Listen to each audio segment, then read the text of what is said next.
Booker Prize 2025, here we come. Nell is behind the camera. Nell, wave at the screen. Hi. She's going to reveal the Booker Prize to me one at a time, and I am going to tell you what I think one at a time and give you a legitimate reaction as opposed to an illegitimate reaction, which we all know is a reaction whose parents are not married yet. Nell, first books. You say some things, don't you? I do. The first one on the long list is Misinterpretation. Oh my gosh, by Lydia Lydia Sugar? Oh, that was terrible. Oh, I really did not like that book.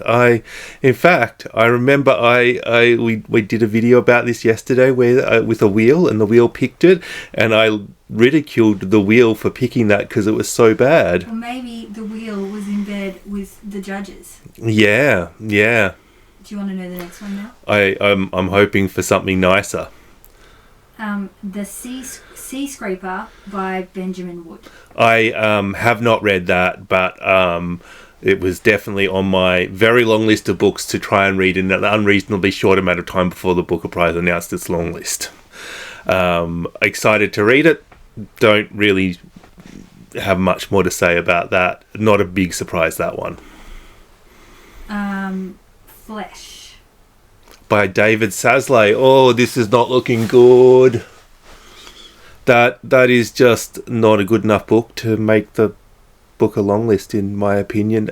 Better than Misinterpretation by a fair bit, but no.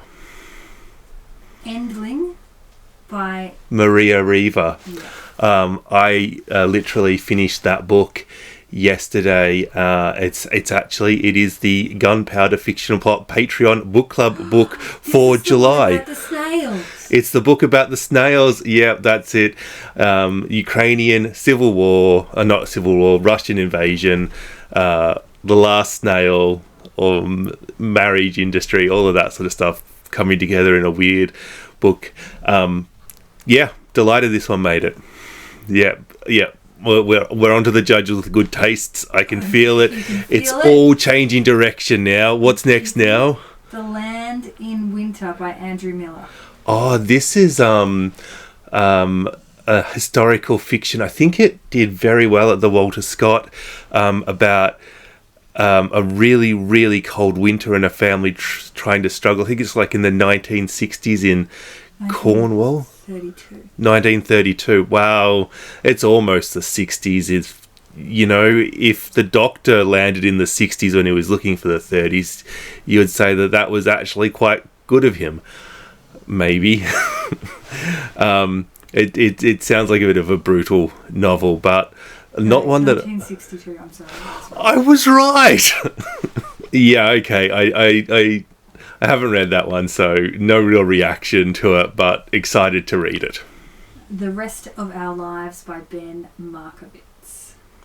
That's another one for the wheel. The wheel picked it. The wheel picked it. Yeah, I think if I'm going off the top of my head, I should have been prepared and had a list and compared the wheel to the predictors, so I could do it live. But I think the wheel's up 2-1. But I said I knew nothing about this book when it came out, and I still know nothing about this book. Audition by Katie Kitamura. That one's probably not a big surprise. Another one I have read. Roddy Doyle says he loves Kitamura, and it's nice to see her get a bit of love. Probably not going to be the most popular book on this. It's a bit of it's a book in 2 parts that sort of throws all the rules of a book out the window. The Loneliness of Sonia and Sunny. Oh, by Kiran Desai. I guess former Booker winner, but that first book, the book that won the Booker Prize from her, I've scrubbed its name from my memory because it was so bad. And it's a book that hasn't been released yet. Okay, let's not let's not rag on books that we haven't read yet just because the author once wrote a book that was utter garbage that won a prize. The next one is Flashlight by Susan Choi. Yeah, okay. Not a huge surprise, I guess, but not one that I would have put in the first 40 that I thought was likely, but one that I was aware that some people thought were likely, and apparently they know better than me. Not read it, so yeah, we'll move on from that one. One Boat by Jonathan Buckley. That's a cool title.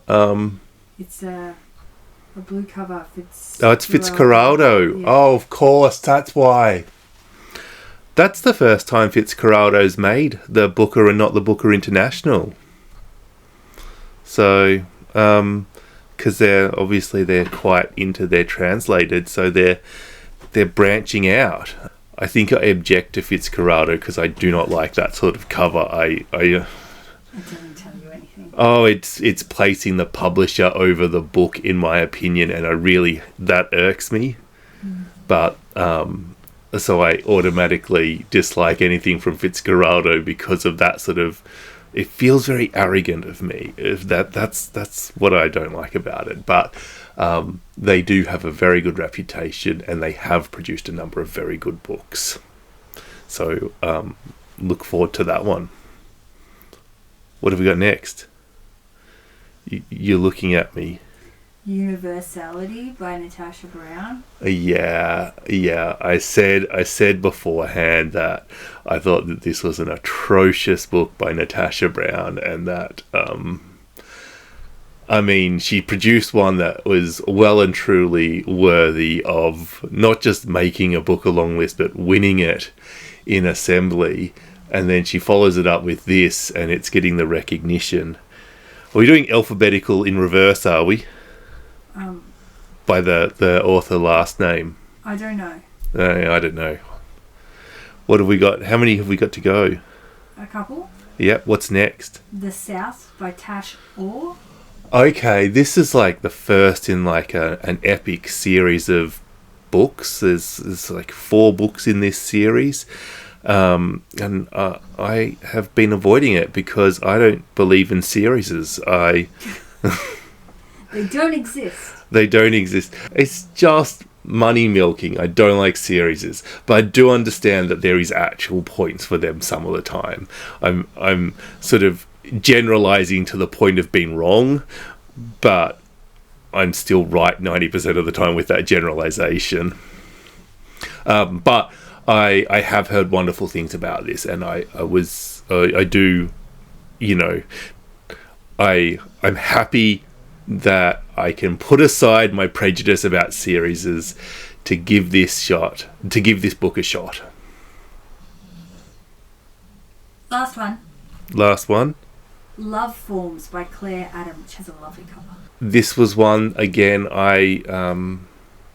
it was sort of like what I said about Fleshlight. It was one that I was aware of, but wasn't in my like top 40 or 50 to make it. Do you want to say that again and say Flashlight instead of Fleshlight? Because that's a bit of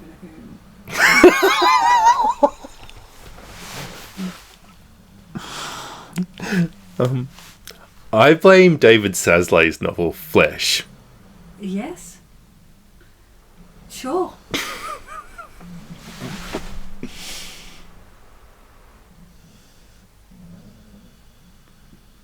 Wow. Okay, Flashlight. I know I broke you. It's not even the book I'm talking about. I'm talking about Love Forms. So there's a lot of books that I wasn't expecting on this long list. Is what I can say.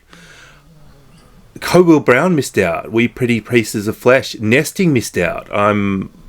These were 2 that I was pretty certain of, but they've gone in a different direction. I didn't think they would go in this direction, which is fine. That's okay, but that's just I just feel like I pegged the judges one way and they've bounced the other or something. I probably shouldn't say peg after I've accidentally said fleshlight.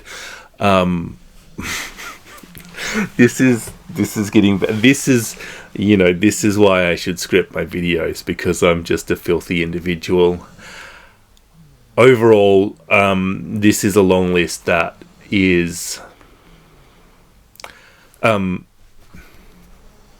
interesting. Interesting. One of those words that mean nothing.